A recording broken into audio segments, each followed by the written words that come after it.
আজি আমি পাঁচতলৰ নীতি প্ৰয়োগ কৰি এটা হাইড্ৰলিক লিফ্ট প্ৰস্তুত কৰিছোঁ।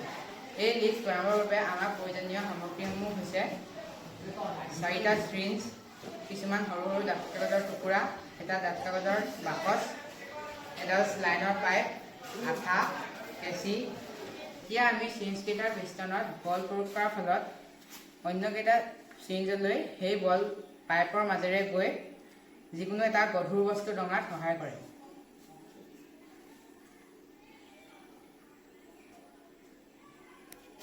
এই পাঁচকলৰ নীতি প্ৰয়োগ কৰি আমি বিভিন্ন হাইড্ৰলিক ব্ৰেক, হাইড্ৰলিক জেক আদি প্ৰস্তুত কৰিব পাৰোঁ। ইয়াৰ উপৰিও আমি অন্য বহু সামগ্ৰী প্ৰস্তুত কৰিব পাৰোঁ।